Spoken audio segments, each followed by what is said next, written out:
क्या यूक्रेन युद्ध में भारत के तेजस फाइटर जेट की होगी एंट्री? क्या भारत के डायरेक्ट एनर्जी वेपन उड़ाएंगे रूस के दुश्मनों के छक्के? क्या रूस के साथ अब भारत करेगा फ्री ट्रेड एग्रीमेंट? पुतिन ने भारत से मदद मांगने क्यों भेजा रूसी उप प्रधानमंत्री? मदद के एवज में क्या अपनी जमीन भारत को सौंप देगा रूस?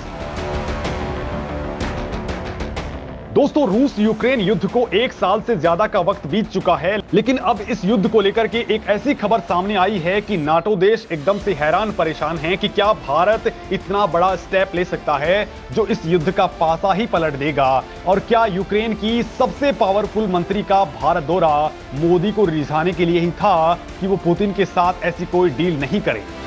तो वहीं दोस्तों, पुतिन अब भारत में अपना दूत भेज करके क्या कुछ करने वाले हैं? क्या अब मोदी इस युद्ध की आपदा में एक और अवसर तलाश लेंगे? क्योंकि भारत इस युद्ध में बर्बादी झेल रहे रूस को बचाने के लिए बेशुमार तेल खरीद चुका है, जिससे मुस्लिम देश इराक की इकोनॉमी हिल चुकी है। क्योंकि भारत पहले इराक से ही सबसे ज्यादा तेल खरीदता था, लेकिन भारत ने पासा पलट करके रूस से सस्ते भाव में न केवल अपने लिए तेल खरीदा, बल्कि उसे यूरोप को महंगे रेट में बेच करके जम करके मुनाफा काटा। और दोस्तों, रूस ने ऐलान करके भारत की इस मदद के लिए शुक्रिया भी अदा किया और कहा कि भारत ने जो मदद की है उससे युद्ध की समय उसकी इकोनॉमी बची रह पाई है। वहीं इंटरनेशनल लेवल पर भी कई मंचों पर भारत ने रूस का साथ दिया है। भारत ने ये इसलिए किया क्योंकि भारत ने जब भी पाकिस्तान के साथ युद्ध किया उस वक्त मजबूती से जो देश भारत के साथ खड़ा था वो केवल रूस ही था।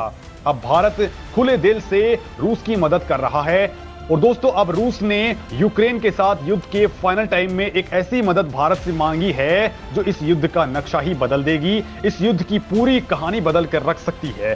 दोस्तों, रूस ने भारत से युद्ध के उस वक्त मदद मांगी है जब यह युद्ध काफी संवेदनशील हो चुका है।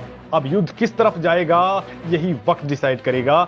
इसलिए भारत से मदद मांगने के लिए रूस ने अपने उप प्रधानमंत्री डेनिस मंटुरोव को भारत भेजा है। और दोस्तों, दावा किया जा रहा है कि इस मदद के बदले रूस जो कुछ भारत को देने वाला है, यकीन मानिए वो भारत को इंटरनेशनल लेवल पर काफी मजबूत बना देगा। यूं समझ लीजिए कि इस मदद के बदले पुतिन अपने देश में भारत को जमीन सौंप देंगे जहां पर ऐसे खनिज हैं जो भारत को सुपर पावर बना सकते हैं। दोस्तों, रूस भारत के साथ फ्री ट्रेड एग्रीमेंट के लिए मिन्नतें कर रहा है। तो चलिए आपको बताते हैं पुतिन भारत से आखिर क्या मांग रहे हैं और भारत को पुतिन क्या कुछ देने वाले हैं जो भारत की तकदीर बदल सकता है। और दोस्तों, पुतिन के दूत ने आखिर भारत से वर्क फोर्स की डिमांड क्यों की है? क्या ये एक तरह से गुप्त तरीके से आर्मी को रूस भेजने की प्लानिंग है? तो चलिए दोस्तों, इसे भी जानते हैं। यूक्रेन जंग में चीन के बाद क्या भारत की होगी एंट्री? युद्ध के फाइनल टाइम में पुतिन ने क्यों मांगी भारत से मदद? दोस्तों, ये बताने से पहले कि मदद के बदले भारत को क्या मिलेगा, उससे पहले मैं आपको बता देता हूं कि पुतिन ने आखिर किस तरह से मदद मांगी है और इसे कैसे साइलेंटली अंजाम दिया जाएगा, ये मैं आपको बताता हूं। दरअसल दोस्तों, आपको याद ही होगा कि रूस ने कुछ वक्त पहले कुछ एयरक्राफ्ट चीन भेजे थे। कारण था रूस का चीन से हथियार मंगवाना, और इसके बाद पुतिन ने भारत से भी सैन्य सपोर्ट मांगा था। जानकारी के मुताबिक दोस्तों, युद्धक सामग्री के साथ साथ रूस को भारत से कम 500 से ज्यादा प्रोडक्ट्स चाहिए थे, जिसमें हथियार भी शामिल थे। रूस ने भारत से मदद मांगते हुए ऐसे प्रोडक्ट्स की लिस्ट भेजी जो उसके मुख्य सेक्टर से जुड़े हुए थे। इन प्रोडक्ट्स की संख्या 500 से ज्यादा थी। रूस की तरफ से हथियारों के अलावा कार, एयरक्राफ्ट्स और ट्रेन के पार्ट्स की डिलीवरी की एक लिस्ट भारत को सौंपी गई। इसके बाद रूस ने खुलेआम स्वीकार किया कि वो भारत से अपनी मैन फोर्स सप्लाई के लिए मोदी सरकार से कह रहा है, ताकि उनके ठंडे पड़ चुके उद्योग धंधे फिर से शुरू हो सकें।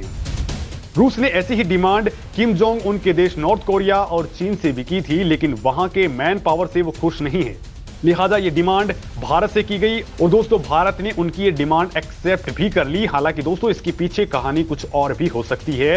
एक्सपर्ट्स के मुताबिक भारत रूस में अपनी आर्मी को वर्क फोर्स के तौर पर भेज सकता है।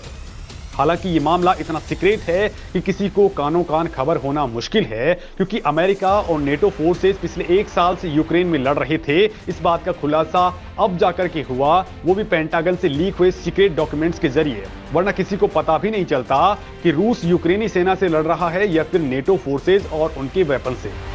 हालांकि दोस्तों अब भारत के सामने रूस की एक और डिमांड आई है। खबर यह है कि रूस भारत के स्वदेशी हथियारों की मदद मांग रहा है, क्योंकि अमेरिका समेत तमाम यूरोपीय देशों ने रूस पर कई तरह के प्रतिबंध लगा दिए हैं, जिससे उनकी हालत खस्ता हो गई है और ऐसे में उसके सामने दोस्त भारत के अलावा कोई चारा नहीं है। यूक्रेन की जंग जो पिछले साल 24 फरवरी को शुरू हुई थी, उसकी वजह से इंटरनेशनल लेवल पर रूस पर 10,000 से ज्यादा कड़े बैन लग चुके हैं। वहीं दोस्तों उसके हथियार भी एक तरफ फिसड्डी साबित हुए हैं और ऊपर से जो थे वो भी राख हो चुके हैं। और दोस्तों अब रूस के सामने भारत से मदद मांगने के अलावा कोई चारा नहीं बचा है। हालांकि दोस्तों रूस ने भारत से क्या कुछ डिमांड की है, कौन से हथियारों की डिमांड की है, ये बात उसने सार्वजनिक नहीं की है। लेकिन इतना जरूर तय है कि रूस भारत के स्वदेशी हथियारों का फैन बन चुका है। रसिया भारत का सबसे बड़ा मिलिट्री सप्लायर अभी तक रहा है। साथ ही दोस्तों वो भारतीय दवाइयों का चौथा सबसे बड़ा बाजार है। अब आप सवाल कर सकते हैं कि आखिर ऐसे कौन से हथियार हैं जो रूस भारत से लेना चाहता है। तो इसके बारे में जानकारी मिल रही है कि भारत के स्वदेशी हथियारों का जलवा जिस तरह से दुनिया देख रही है, पुतिन भी चाहते हैं कि भारत के बनाए हथियार इस युद्ध में इस्तेमाल हों, उनका पहला टेस्ट सीधे युद्ध में हो, लाइव हो। भारत के डीआरडीओ ने कई तरह के लेजर वेपन्स को टेस्ट किया है, जो दुश्मन के हथियारों को हवा में ही राख कर डालते हैं, यहां तक कि ये सैटेलाइट्स तक को भी खाक कर सकते हैं। दोस्तों फिलहाल भारत के पास इतने अमोघ हथियार हैं जितना किसी भी ताकतवर मुल्क के पास नहीं है। दुनिया इसे काली वेपन के नाम से जानती है। भारत और भी अत्याधुनिक हथियार बना चुका है, खासकर ये डायरेक्ट एनर्जी वेपन यानी DEW, जो मॉडर्न और ज्यादा दूरी तक मार करने वाले हैं। ये 2 किलोमीटर की लेजर से लैस हैं, जो लगभग 1 किलोमीटर तक प्रहार करके दुश्मन के टैंकों को भेज सकते हैं। हालांकि दोस्तों अगर हम इसे अमेरिका से कंपेयर करें तो अमेरिका ने भारत से पहले जरूर इन पर काम शुरू किया था, लेकिन भारत के लेजर वेपन्स ज्यादा ताकतवर बताए जा रहे हैं। अमेरिका 1960 से ही लगातार इन पर काम कर रहा है। ये हथियार काफी सघन इलेक्ट्रोमैग्नेटिक ऊर्जा वाली बीम बनाते हैं। डायरेक्ट एनर्जी वेपन 2 तरह के होते हैं, एक उच्च शक्तिशाली लेजर और दूसरी माइक्रोवेव।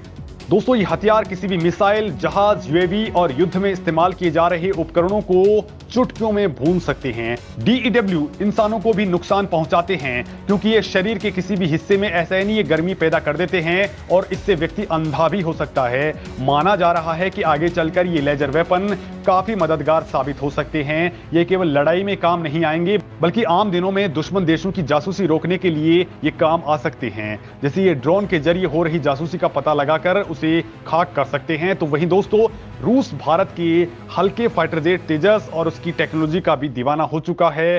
तो वहीं भारत की ब्रह्मोस को तो वो मिलकर के ही बना रहा है और हो सकता है दोस्तों कि भारत की ये वेपन रूस संभवतः इस्तेमाल कर सकता है।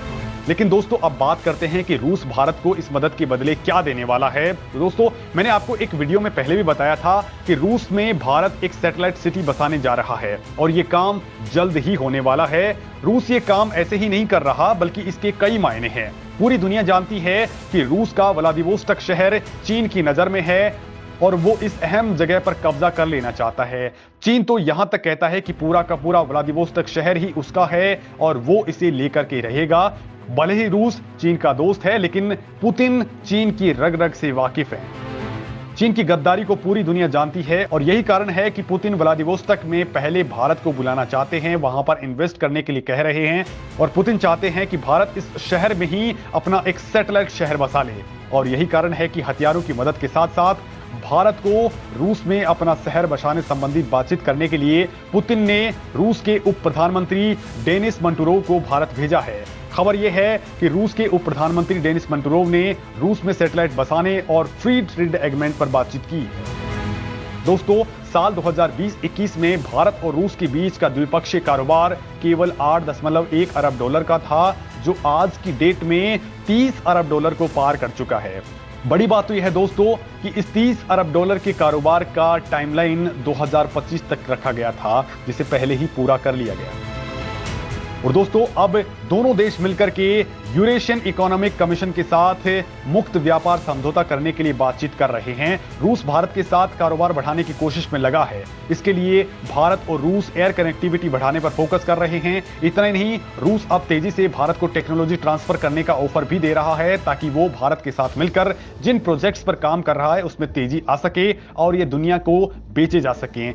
भारत ने इस मसले में ब्रह्मोस पर सबसे ज्यादा फोकस किया है, जो कई देशों को निर्यात की जाती है। इसे फिलीपींस को बेचा जा चुका है और अब ब्राजील, अल्जीरिया, थाईलैंड, मलेशिया और वियतनाम इस मिसाइल को खरीदना चाहते हैं। दोस्तों, ब्रह्मोस की अगली पीढ़ी वाली मिसाइल पर भी काम शुरू हो चुका है। ये फिलहाल की तुलना में एक छोटी मिसाइल होगी, कम वजन वाली लेकिन बेहद ही खतरनाक मिसाइल होगी। इसका साइज भी बेहद छोटा रखा गया है ताकि एक ही एयरक्राफ्ट में ऐसी 2 मिसाइलें फिट की जा सकें। इसका नाम रखा गया है ब्रह्मोस NG। तो वहीं दोस्तों, रूस ऐसी टेक्नोलॉजी पर भारत के साथ काम करने को तैयार है।